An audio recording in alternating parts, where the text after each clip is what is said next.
मिलके एक बार प्रभु जी से रिक्वेस्ट स्टार्ट करें और हमें अनुग्रहित करें राम कथा के द्वारा।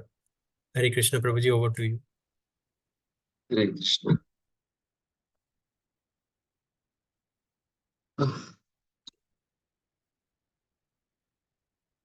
ओम ज्ञानतिमिरन्धस्य ज्ञानाञ्जनं शलाकचक्षुरुन्मिलितं येन तस्मै श्रीगुरुवे श्रीचैतन्यमनोभीष्टं स्थापितं येन भूतले स्वयं रूपः कदा मह्यं ददाति स्वपदान्तिकं वन्दे श्रीगुरून् श्रीयुतपदकमलं श्रीगुरून् वैष्णवांश्च श्रीरूपं साग्रजातं सहगण रघुनाथान्वितं तं सजीवं साद्वैतं सावधूतं परिजनसहितं कृष्णचैतन्यदेवं श्रीराधाकृष्ण पादान् सहगणानन्द श्री विशाखान्वितांश्च हे कृष्ण करुणा सिंधु दीनबंधु जगत्पते गोपेश गोपिका कांत राधा कांत नमोस्तुते तप्त कांचन गौरांगी राधे वृंदावनेश्वरी वृषभानुसुते देवी प्रणमामि हरिप्रिये वाञ्छाकल्पतरुभ्यश्च कृपा सिन्धुभ्येव च पतितानां पावनेभ्यो वैष्णवेभ्यो नमो नमः।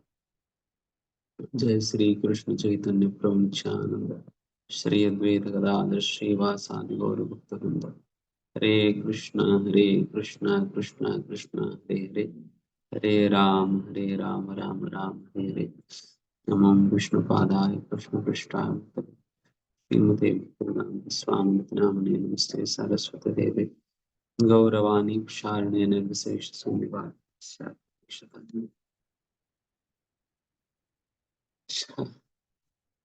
हरे कृष्ण। क्षमा करिए, काफी लेट कर दिया। चलिए, मैं अभी वृंदावन में हूँ।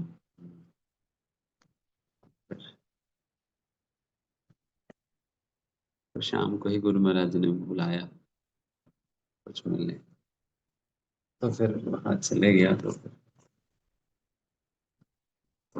लेट हो गया। ऐसा तो मैं चाहे कि अच्छा से आराम करा पूरा 3 दिन, बट परसों भी ब्रेक हो गया, आज भी थोड़ा सा।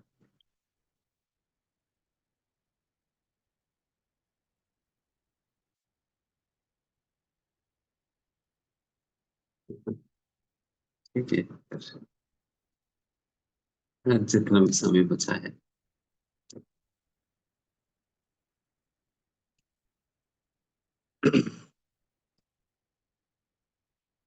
जैसा हमने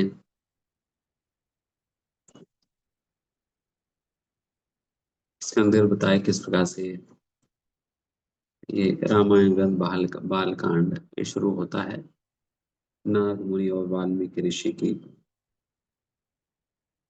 चर्चा से। और परसों हम लोगों ने चर्चा किया किस प्रकार से ब्रह्मा जी जाने के उपरांत वाल्मीकि ऋषि जो है वे श्री रामायण काव्य की रचना शुरू किया। एंड हमने बताया ये लगभग ये भगवान श्री रामचंद्र जब 40 वर्ष के थे उस समय शुरू हुआ, एंड 44 years का जब थे तब ये समाप्त हो चुका था। लगभग 3-4 साल लगा पूरा रामायण ग्रंथ को रचना करने। एंड फिर पूरा रामायण ग्रंथ की रचना करने के उपरांत वाल्मीकि ऋषि सोच रहे थे कि इसकी रचना तो हो चुका है, बट इसकी प्रचार प्रसार लोगों तक कौन पहुंचाएगा। इसके विषय में सोचते वक्त ही उसी समय लव और कुश जो कि वाल्मीकि का ही आश्रम में रह रहे थे, क्योंकि सीता मैया को वापस जंगल में छोड़ देने के कारण फिर सीता मैया जो है फिर लव कुश के साथ वाल्मीकि ऋषि के आश्रम में रहने लगी। एंड फिर वहीं पर ही रह रहे थे। देन फिर ये लव और कुश उसी समय श्री वाल्मीकि ऋषि की चरणों पे गिरकर वो नमन करने लगे।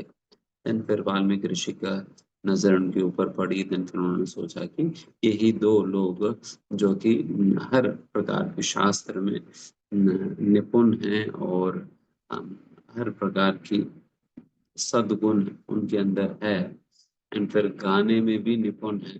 तो फिर वैसा लोगों को ही, वैसा व्यक्ति ही उपयुक्त है इस प्रकार की राम कथा के प्रचार प्रसार करने के लिए। देन फिर इस प्रकार से लव कुश को ही चुनकर फिर लव कुश को इस रामायण काव्य का प्रशिक्षण वाल्मीकि ऋषि स्वयं देने लगे। एंड कुछ ही समय में ये लव कुश जो है इतने निपुण हो चुके थे रामायण ग्रंथ में, पूरा रामायण काव्य उनकी जिह्वा के अग्रभाग में ही थी। तो सब कुछ उनको स्मरण हो चुका था। एंड फिर वो आगे जाकर जहां जहां पर भी ऋषि और मुनियों का, भक्तों का समूह या समागम होता था, फिर वहां वहां जा जाकर फिर वहां पर रामायण काव्य बहुत ही सुंदर गेय रूप में वो लोग प्रस्तुत किया करते थे। और फिर सारे ऋषि मुनि काफी सराहना करने लगे।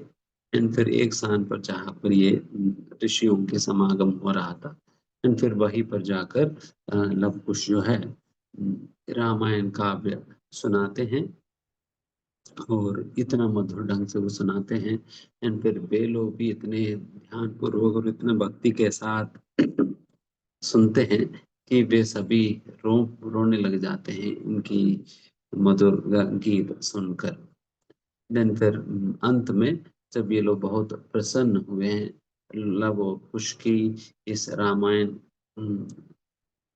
की कथा की व्याख्या से, देन फिर वे लोग बहुत प्रसन्न होकर लव और कुश को अनेक प्रकार के उपहार अपने अपने क्षमता सामर्थ्य के अनुसार सभी लोग देने लगे। तो एंड फिर फाइनली किसी ऋषि मुनि ने उनको ऐसा आशीर्वाद दिया, जिनकी जिनकी कथा आप कर रहे हैं वो उन्हीं के समक्ष आप इस प्रकार से राम कथा कहने की सौभाग्य आपको प्राप्त होगा करके उनको आशीर्वाद देते हैं। देन फिर उस आशीर्वाद के अनुसार ही फिर आगे जाकर ये लव कुश जो है रामायण के गीत गाते गाते वो लोग अयोध्या की गलियों में पहुंच जाते हैं। फिर अयोध्या में अयोध्या की वासियों के बीच में ही ये राम कथा शुरुआत करते हैं। लेकिन फिर अयोध्या वासी तो वैसे ही भगवान श्री राम का प्रेमी है, तो फिर वैसा प्रेमी भक्तों के समक्ष जब इस प्रकार से राम कथा कहने लगे, तो वे सभी अत्यंत भावुक होकर फिर राम कथा श्रवण करने लगे। एंड फिर वे लोग भी धीमे धीमे लव कुश जहां जहां जाते थे वे लोग भी वही वही चले जाते थे। वही मतलब अगर इस गली में कहने के बाद अगला वाला गली में जब लव कुश चले जाते थे, फिर ये लोग सारे भी लोग निकल कर फिर दूसरा गली में चले गए। तो इस प्रकार से उनका पीछे पड़े हुए थे। तो उनको अपने घर वर सब कुछ भी बिल्कुल स्मरण नहीं है। तो उस प्रकार से अत्यंत तल्लीन होकर सुन रहे थे। एंड उसी समय भगवान श्री राम का दृष्टि भी इन दो लव कुशों पर पड़ता है। जब जब श्री राम जी सुनते हैं कि ये लव कुश जो है रामायण का ही गान कर रहे हैं, देन फिर भगवान श्री राम की इच्छा होती है कि फिर इन्हीं लव कुशों को हम अपने सभा में भी आमंत्रित करके फिर वहां पर सभा में अपनी ही समक्ष इस प्रकार से राम कथा का गान करवानी चाहिए। इस प्रकार से इस प्रकार से सोचकर इन दोनों बालकों को भगवान श्री राम ही अपना अयोध्या की सभा मंडप पे उनको आमंत्रण दिया जाता है। देन फिर वो उस दोनों नवकुश आते हैं।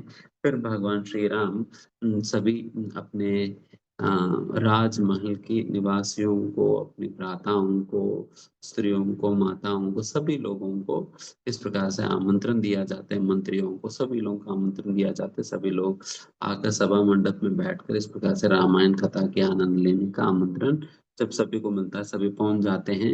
एंड फिर वही समक्ष ये लव और कुश जो है रामायण कथा की गान करने लगते हैं।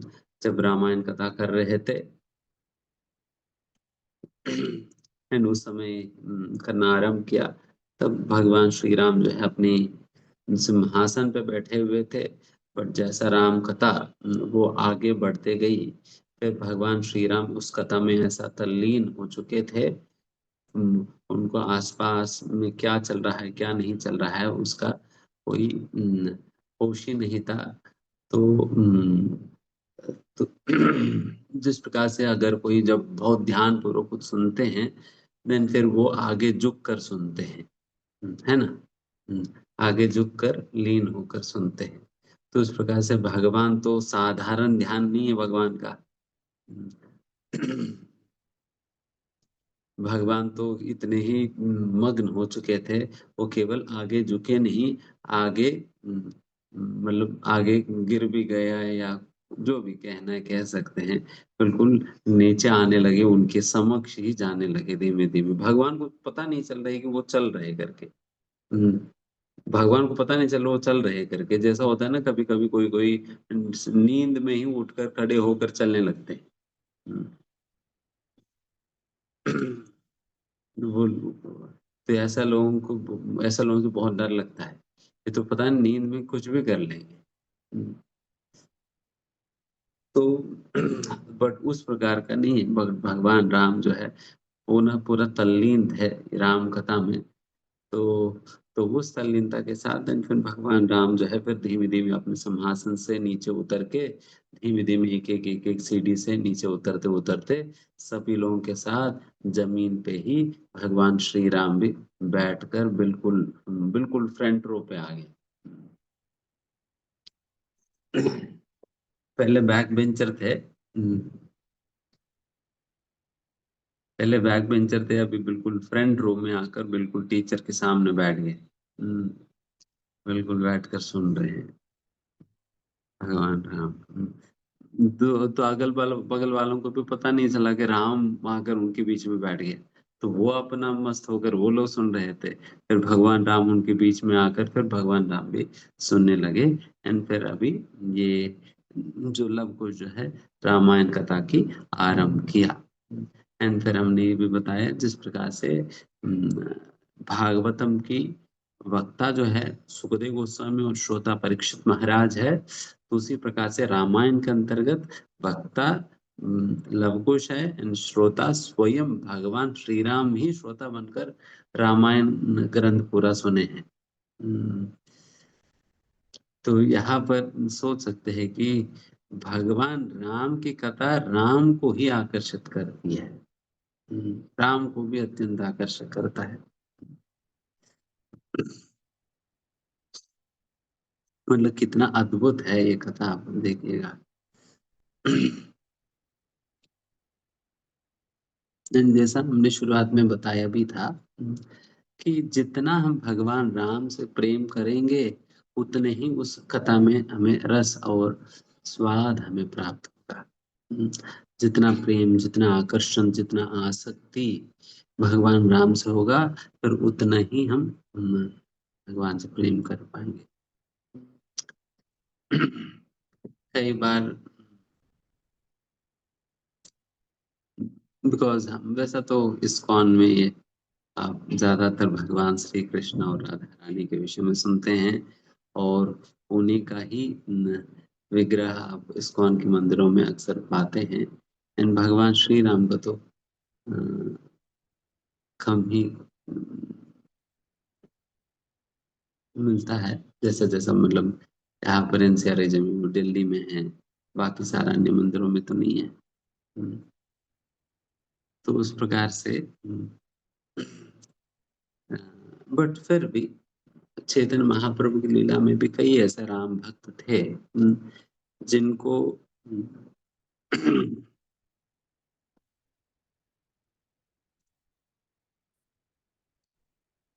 एक ऐसा राम भक्त था जिनको चैतन्य महाप्रभु ने कहा, आप कल से कृष्ण भक्ति करो, कल से कृष्ण भक्ति करो। देन फिर उन्होंने ठीक उन्होंने सोचा ठीक है महाप्रभु, अगर आपकी आज्ञा हो तो फिर हम ऐसे ही करेंगे। देन फिर उनकी आज्ञा, महाप्रभु की आज्ञा पे वो करने लगा। तो फिर उनकी मन नहीं लगा, उनको मन नहीं लगा। देन फिर कुछ समय के बाद आकर फिर महाप्रभु से कहता है कि महाप्रभु आपने कहा तो था और मैं करने का प्रयास भी किया था, बट फिर क्या करूं, मेरा मन में पूरा भगवान राम ही बसे हुए हैं। तो फिर मेरे से नहीं हो पा रहे जो आप कह रहे हैं मेरे से करने के लिए। तो फिर क्या मैं इसी लाइन में कंटिन्यू कर लूं। देन महाप्रभु ने कहा, आपकी आपकी वफादारी देखकर, लॉयल्टी देखकर मुझे बहुत प्रसन्नता हो रही है। कि भगवान राम के प्रति आपके समर्पण को देखकर हमें बहुत प्रसन्नता हो रही है। निश्चित रूप से भगवान श्याम की भक्ति ही आप कंटिन्यू करो, करके वहां पर आदेश दिया। एंड वैसा कि एक महाप्रभु का और अत्यंत निकट पार्षदों में से एक है मुरारी गुप्ता। उन्हें हनुमान जी के अवतार माना जाता है, हनुमान जी के अवतार माना जाता है। तो महाप्रभु की लीला में हनुमान जी भी है, हनुमान जी भी हैं। फिर हनुमान जी भी इस मुरारी गुप्ता के रूप में भाग लिया हुआ है।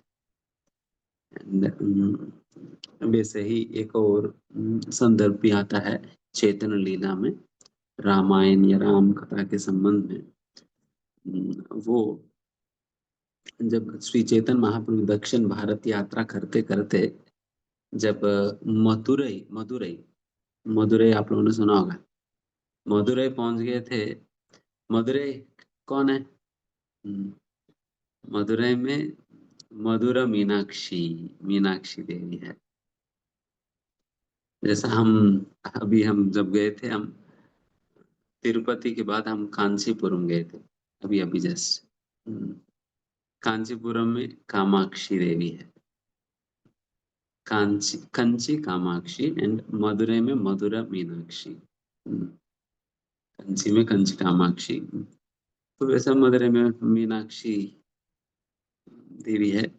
तो फिर वहां पर जब चैतन्य महाप्रभु गए थे मदुरई, फिर वहां पर इस मंदिर की निकट में ही एक ब्राह्मण रहता था। एंड उस ब्राह्मण ने चैतन्य महाप्रभु को अपने घर पे दोपहर की भोजन के लिए आमंत्रण दिया। तो फिर महाप्रभु दोपहर के समय पर उनके घर पे पहुंच जाते हैं, और महाप्रभु पहुंच गया। आधा घंटा हो गया, 1 घंटा हो गया, कुछ थाली वाली का आवाज भी नहीं आ रही।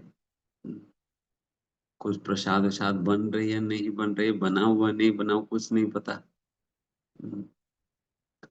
कुछ चल ही नहीं रहा था। तो फिर 1-2 घंटा बीत गए, फिर कुछ भी नहीं चल रहा है। तो फिर महाप्रभु ने सोचा, अरे ये क्या चल रहा है। तो मुझे आमंत्रण तो दिया, बट इस ब्राह्मण लगता है कि कुछ बनाया बनाया नहीं। तो फिर महाप्रभु फिर उनसे जाकर जिज्ञासा किया कि अरे आपने तो मुझे दोपहर की भोजन करने के लिए आमंत्रण तो दिए थे ना। हम्म, तो फिर आपकी किचन तो खाली पड़ा हुआ है, क्या हुआ?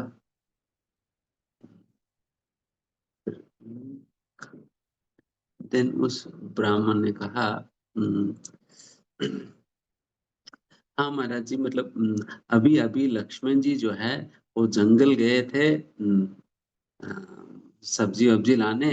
वो जैसा पहुंच जाएंगे फिर वैसे ही हम ये सब्जी वब्जी बनाकर हम आपको खिलाएंगे। तो फिर महाप्रभु सोचने लगा, लक्ष्मण जी जंगल गए, सब्जी लाएंगे, तब आप बनाएंगे। देन महाप्रभु समझ गया कि ये ब्राह्मण जो है इस दुनिया में है ही नहीं। ये ब्राह्मण जो है दुनिया में है ही नहीं। वो राम कथा में ऐसा प्रवेश कर गए हैं, तो उनको लग रहा था कि वो भी लक्ष्मण जी के साथ जंगल में वनवासी कर रहे हैं। उनको ऐसा लग रहा है कि वो भी लक्ष्मण जी के साथ जंगल में ही रह रहे हैं।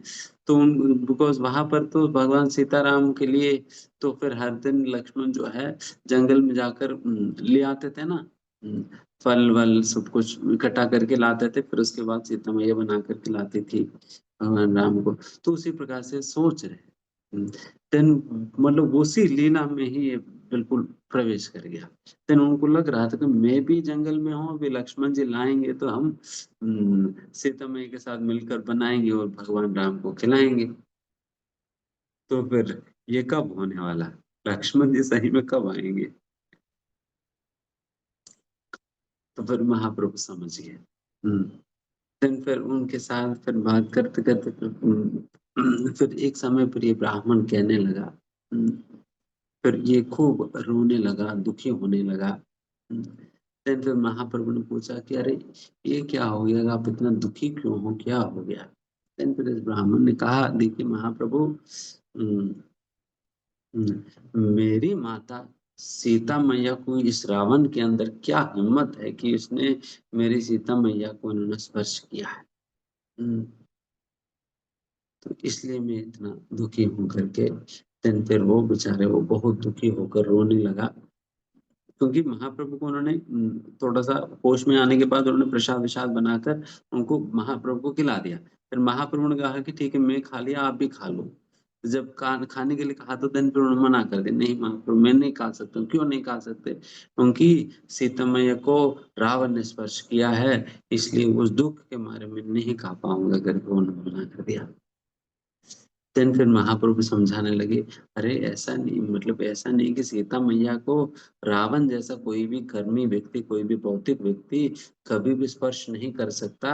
वो सीता मैया नहीं है जिनको रावण ने चुरा कर ले गया, वो माया सीता है। सीता देवी के स्थान पर कोई और है जिनको रावण ले गए थे। देन इस प्रकार से काफी देर तक महाप्रभु ने उनको समझाया। तब थोड़ा सा होश में आकर देन फिर इस ब्राह्मण ने कुछ प्रसाद विसाद ग्रहण किया। फिर भी वो पूरा कन्विंस्ड नहीं हो रहे थे। देन फिर महाप्रभु फिर मदुरई से प्रस्थान करके फिर आगे रामेश्वरम जाते हैं। फिर रामेश्वरम पे जब महाप्रभु पहुंचते हैं, फिर वहां पर महाप्रभु देखते हैं कि वहां पर कुछ साधु लोग बैठे हुए थे। वहां पर कूर्म पुराण को लेकर वहां पर कथा चल रहा था, कथा चल रहा था। एंड वहां पर एग्जैक्टली कूर्म पुराण से इसी संदर्भ के विषय में चर्चा हो रहा था, जहां पर सीता मैया का अपहरण होता है। एंड वहां पर कूर्म पुराण के अंतर्गत क्लियरली वर्णन है किस प्रकार से ये सीता रावण ने सीता मैया को वास्तविक रूप में सीता मैया का अपहरण नहीं किया, बल्कि सीता मैया के स्थान पर एक वेदवती नामक एक वेदवती नामक एक और स्त्री थी, जो कि सीता मैया के स्थान पर रही आई। एंड फिर वेदवती देवी जो है, वेदवती को रावण अपहरण करके ले जाते हैं। एक्चुअली वेदवती मतलब एक्चुअली एक कुशध्वजा करके एक मुनि था पहले के समय पर। एंड उनका पुत्री है ये, उनको उन्होंने काफी तपस्या करके इस पुत्री को प्राप्त किया। तपस्या करके उनकी तपोबल से ये पुत्री प्राप्त हुई। देन फिर कुशध्वज ने सोचा कि ये पुत्री तो कोई साधारण नहीं हो सकती है, ये इसलिए उनकी शादी जो है कोई भी साधारण पुरुष से नहीं हो सकता है। इसलिए फिर उस वेदवती से कुशध्वज कहते हैं, आप अब जाकर भगवान को ही अपने पति के रूप में प्राप्त करने के लिए आपको तपस्या करना होगा। भगवान को प्रसन्न करो, एंड फिर प्रसन्न करके भगवान को ही अपना पति के रूप में प्राप्त करो करके देन फिर उनको सुझाव देते हैं। मैं सुझाव प्राप्त करके देन फिर ये वेदवती जो है तपस्या करने चले जाती है। एंड वेदवती बहुत बहुत सुंदर थी, बहुत बहुत सुंदर थी, इतना सुंदर थी कि फिर इस पृथ्वी लोक के सारे राजाए भी उनको उनको वेदवती को अपना पत्नी के रूप में प्राप्त करना चाहते थे। एंड फिर राजा ही नहीं बल्कि देवलोक से भी अनेक प्रकार के देवता ये भी बारंबार वेदवती को मतलब अपने पत्नी के रूप में उन्हें स्वीकार करने के लिए वो बारंबार उनको कहते थे। बट फिर वेदवती का मन तो पूर्ण रूप से भगवान पे ही संलग्न था, जिसके कारण उन सभी लोगों को उन्होंने नकार दिया हुआ है। देन फिर एक समय पर वैसे ही वेदवती जब अपना तपस्या ध्यान में मग्न थी, उसी समय रावण जो है आकाश मार्ग से कहीं जा रहे थे। जाते जाते उनकी नजर जो है वेदवती पे पड़ता है। हम्म, जब वेदवती पे पड़ता है, देन फिर वो भी आकर्षित हो जाते हैं, हरी इतना सुंदर स्त्री है, इनको तो हमें जरूर अपने पत्नी के रूप में प्राप्त करनी चाहिए करके, बिकॉज रावण का यही हैबिट था। जहां जहां पर भी कोई सुंदर स्त्री मिलता है, वो लेकर फिर लंका में रखता था। हम्म, तो उसी प्रकार से उन्होंने सोचा कि वेदवती जैसी इतना सुंदर स्त्री है तो फिर उनको तो जरूर प्राप्त करनी चाहिए करके, देन फिर वो तुरंत वेदवती के सामने आकर वो खड़े हो जाता है। फिर वेदवती से कहने लगते हैं, देखिए मैं लंकाधीश रावण हूँ, और फिर मैं आपको हर प्रकार की सुख सुविधा संपत्ति सब कुछ मैं दे सकता हूँ। हालांकि मेरे पास इतने सारे सुंदर स्त्रियां हैं, रानियां हैं, अप्सराएं हैं, बट वो सभी लोग भी आपके सौंदर्य के सामने कुछ भी नहीं है।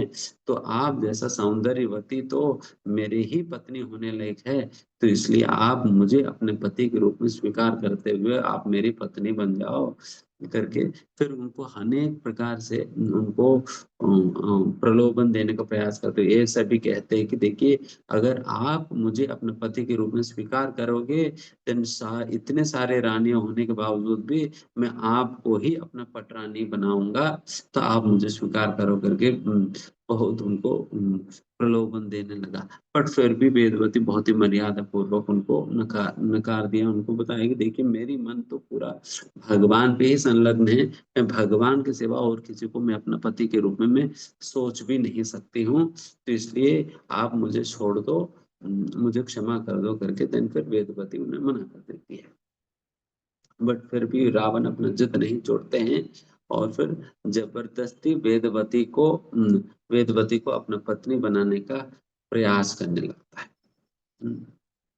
देन फिर उस भावना के साथ वेदवती को जो है वो पकड़ने का प्रयास करते हैं। फिर जैसा वेदवती को पकड़ने का प्रयास करते हैं, फिर वैसे ही फिर वेदवती जो है फिर तुरंत अत्यंत क्रोधित होकर देन फिर वो कहती है, देखिए, आपके द्वारा आपने जो मुझे स्पर्श की है, तो आपके स्पर्श पाकर मेरा सारा शरीर दूषित हो चुका है, जिस कारण मैं इस शरीर में तो मैं भगवान को तो अपना पति के रूप में मैं प्राप्त नहीं करूंगी, तो इसलिए मैं अपना शरीर को अग्नि का आवाहन करके मैं इस पूरा शरीर को मैं जलाकर राख बना दूंगी। बट मैं जाते जाते मैं आपको यही शाप देती हूँ कि अगर आप आगे भविष्य में कोई भी स्त्री को बलपूर्वक आप अपनी पत्नी बनाने का प्रयास करोगे, देन आप तुरंत ही मर जाओगे, तुरंत मर जाओगे करके देन वो शाप देती है। इसलिए तो फिर आगे जाकर मैया सीता को अनेक प्रकार के प्रलोभन देकर उनको आकर्षित करने का ही रावण प्रयास किए थे, बट कभी भी सीता मैया को जबरदस्ती करने का प्रयास नहीं कर पाया, बिकॉज उनको पता है कि अगर मैं जबरदस्ती करूंगा तो फिर शाप तो है ना।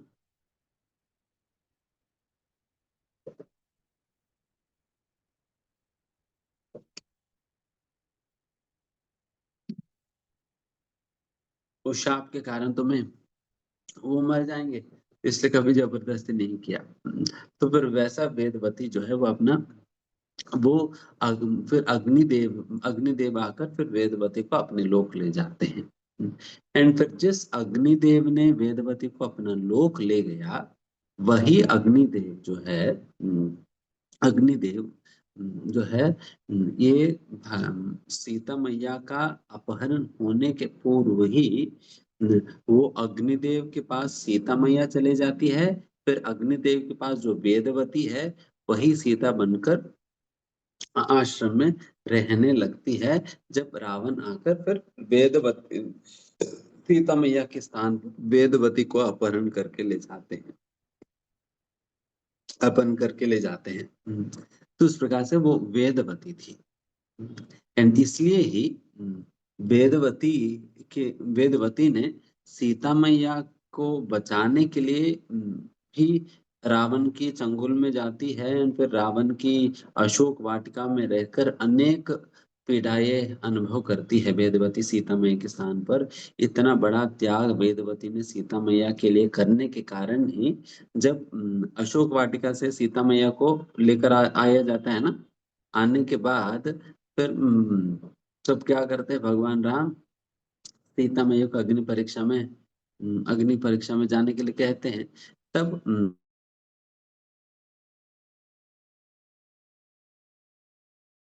वो वेदवती अग्नि देव के पास वापस चली जाती है। लेकिन फिर अग्निदेव जो है सीता मैया को भगवान श्री राम को वापस लौटा देते हैं। तो इस प्रकार से उस समय सीता देवी भगवान राम से कहती है, हम्म, उस समय सीता देवी भगवान राम से कहती है, भगवान, ये वेदवती ने मेरे लिए न जाने पता नहीं कितने सारे कष्ट इसने अनुभव की। इतने सारे कष्ट उन्होंने केवल और केवल मेरे लिए उन्होंने लिया हुआ है। इसलिए एंड फिर ये वेदवती बहुत मतलब अपने पूर्व जन्म में आपको अपने पति के रूप में प्राप्त करने के लिए काफी सारे तपस्या उन्होंने की है। तो इसलिए मैं खुद ही आपसे प्रार्थना करती हूँ कि आप वेदवती को अपने पत्नी के रूप में स्वीकार करो।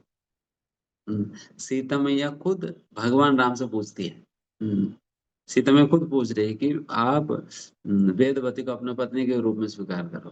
लेकिन राम कहते हैं कि नहीं नहीं, मैं इस अवतार में तो एक पत्नी व्रत मैंने स्वीकार किया हुआ है। केवल आपको ही मैं अपने पत्नी के रूप में मैंने स्वीकार किया हुआ है। और किसी को मैं अपने पत्नी के रूप में इस अवतार में तो मैं स्वीकार नहीं कर पाऊंगा। बट जरूर आपकी इच्छा को मैं आगे आने वाले अवतार में मैं पूरा करूंगा। आगे आने वाले अवतार में पूरा करूंगा। एंड फिर ये कौन सी अवतार में भगवान ने पूरा किया? जब भगवान जब भगवान श्रीनिवास के रूप में अवतार लिए थे तिरुपति में। तब केवल वो अवतार का एकमात्र उद्देश्य ही था केवल वेदवती के साथ शादी करना, बस और कुछ नहीं। जब भगवान स्वयं ही जब श्रीनिवास के रूप में अवतार लिया, देन फिर वेदवती जो है पद्मावती के रूप में अवतार ली। देन फिर श्रीनिवास का शादी पद्मावती से होता है। हम्म, पद्मावती से होता है। तो वो पूरा अवतार केवल और केवल शादी करने के लिए भगवान ने अवतार लिया। शादी करने अवतार लिया भगवान। तो इसलिए ही आज भी आप तिरुपति में जाएंगे ना, तो वहां पर रोज शादी होता है। रोज ही भगवान की शादी कराया जाता है। हम्म, पद्मावती श्रीनिवास की, इसलिए वहां पर नित्य कल्याणम कहा जाता है। नित्य कल्याण वेंकटेश्वर स्वामी कहते हैं। नित्य कल्याण मतलब ये मतलब रोज शादी होता है। कौन सा ऐसा भगवान है जिनकी रोज शादी हो? हम्म, जिनकी रोज शादी हो, तो रोज शादी करते हैं भगवान। हम्म, शायद भगवान को उस अवतार में उस रूप में इतना अच्छा लगता होगा शादी करना। तो उस रूप में भगवान रोज शादी करते रहते हैं।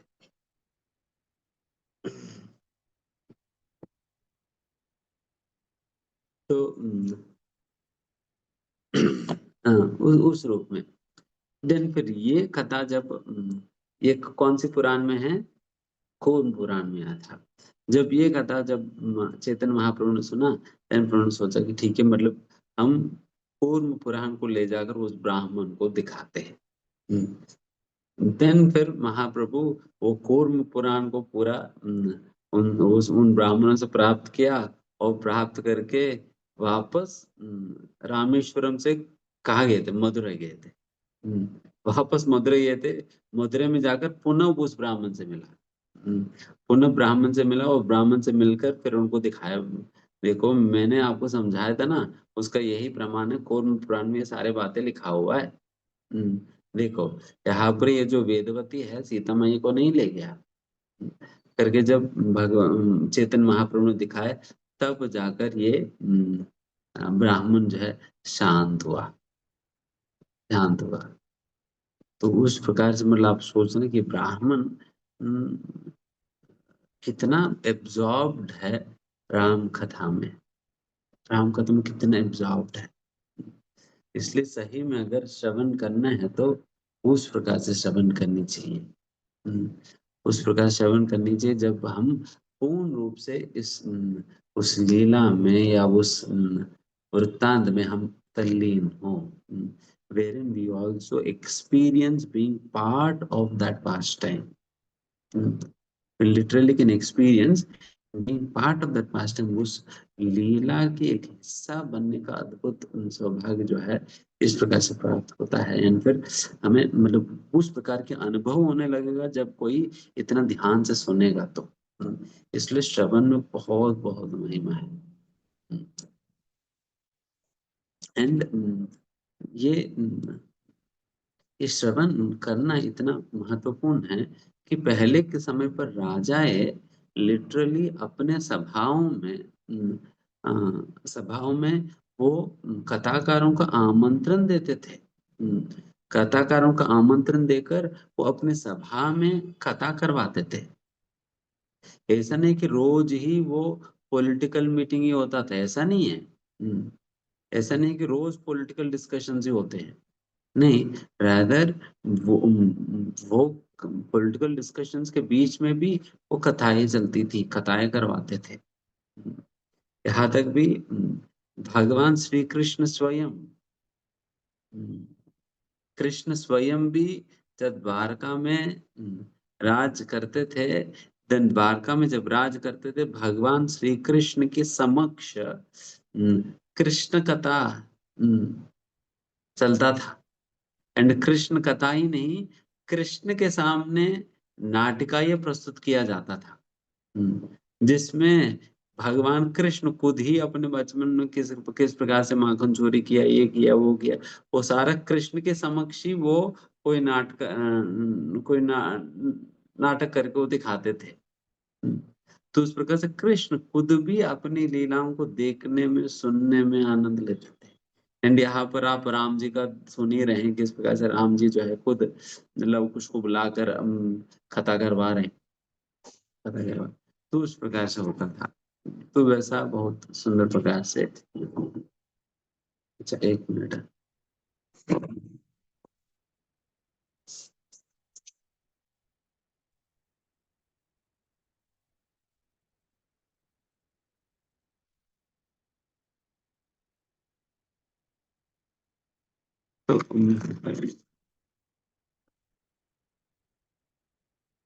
तो उस प्रकार से भगवान श्री राम और भगवान श्री कृष्ण दोनों भी अपने कथा सुनने में वो लोग वो स्वयं भी आनंद लेते थे। तो इस लीला में जो चैतन्य चरितमृत से जो मैंने बताया, इस लीला में दिखाया जाता है कितना एब्जॉर्प्शन के साथ यहाँ पर ब्राह्मण जो है वो कथा सुन रहे थे। फिर वैसे ही राजा कुलशेखर के संबंध में भी इसी प्रकार का बताता है, जब वे भी बहुत बड़े भगवान श्री राम के भक्त थे। एंड वे भी इस प्रकार की कथाएं करवाते थे।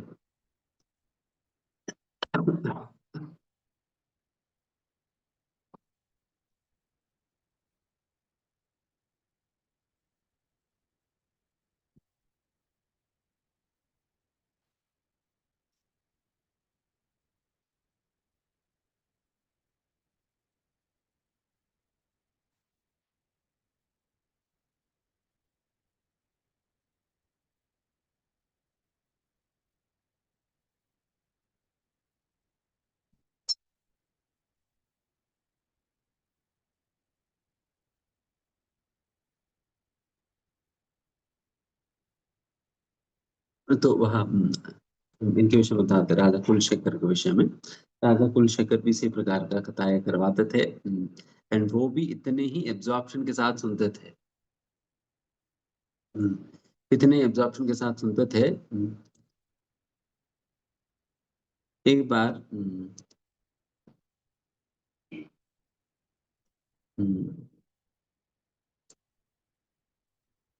हम्म, जब राजा कुलशेखर की सभा में कथा चल रहा था, देन उस कथा में वो संदर्भ आया जहां पर ये शूर्पणखा की नाक नाक का और कान काटने के बाद ये शूर्पणखा जाकर करदूषण को बताती है। फिर करदूषण जो है 14,000 राक्षसों के साथ भगवान श्री राम और लक्ष्मण पे आक्रमण करने दंडकारण्य में जनस्थान पर पहुंच जाते हैं, पंचवटी पहुंच जाते हैं।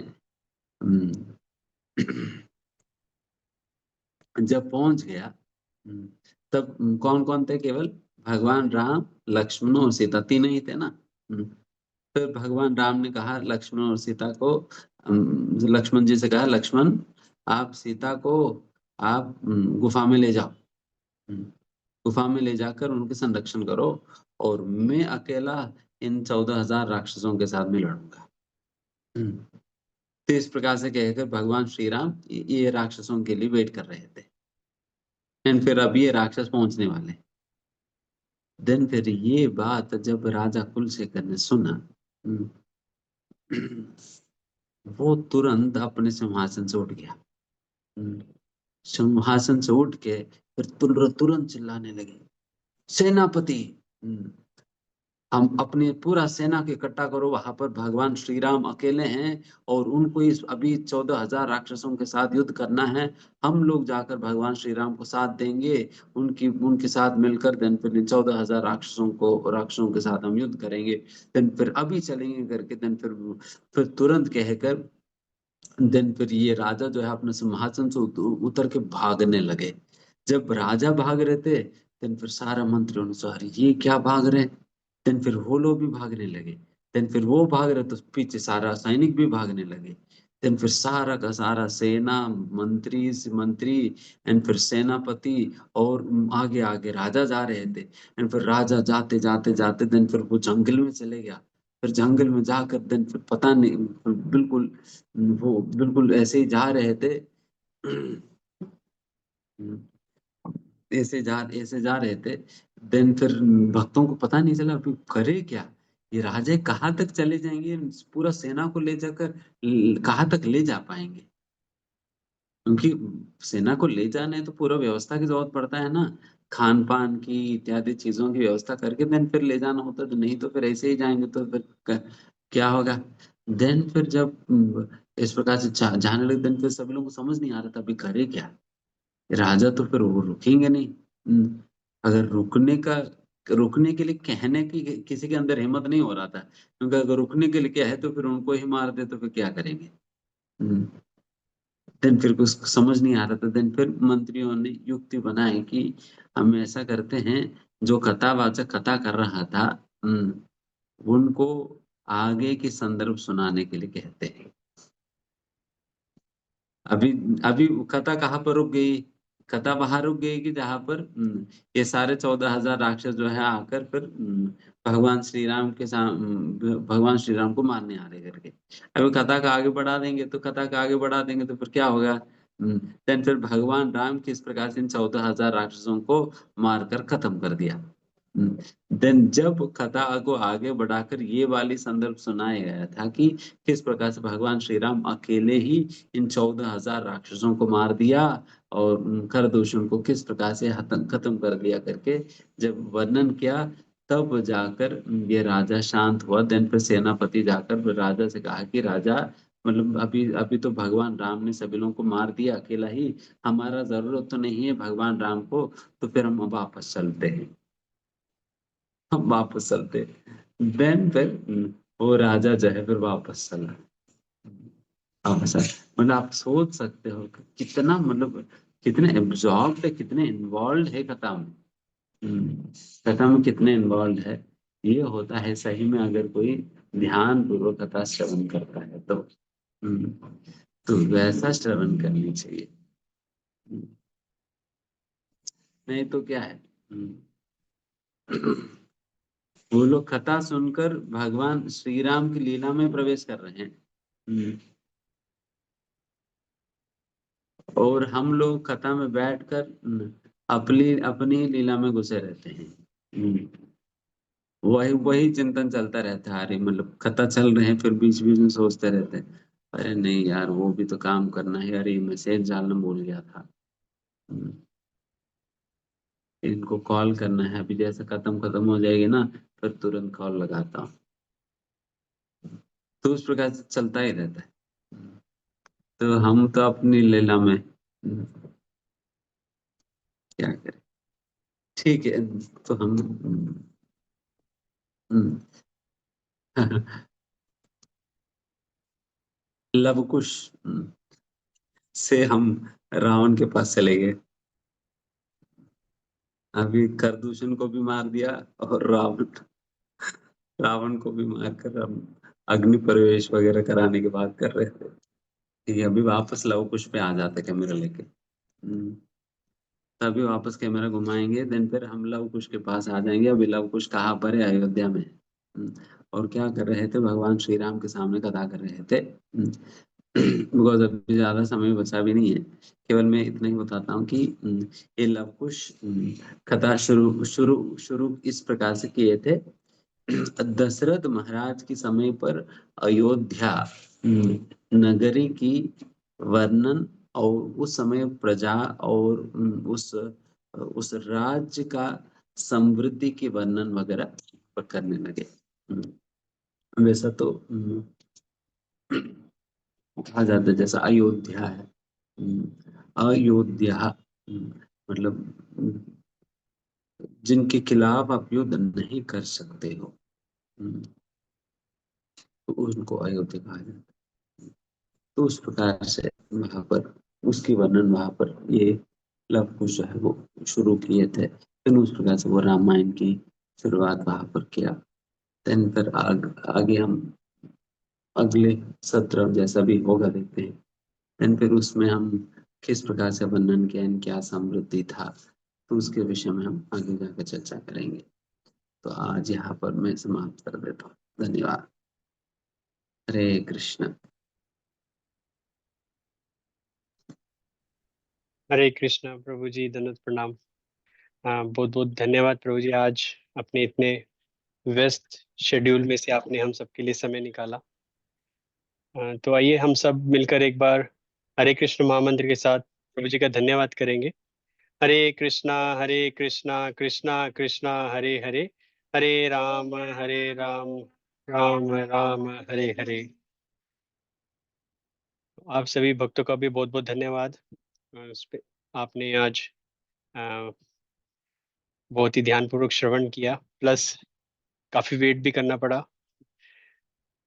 तो आप सबके लिए भी एक बार हरे कृष्ण महामंत्र के साथ हम भगवान से उत्तम स्वास्थ्य व भक्ति में प्रगति की कामना करते हुए भगवान से प्रार्थना करेंगे। हरे कृष्णा कृष्णा कृष्णा हरे हरे, हरे राम राम राम हरे हरे। तो इसी के साथ हम लोग आज का सेशन यहीं पर विराम देंगे।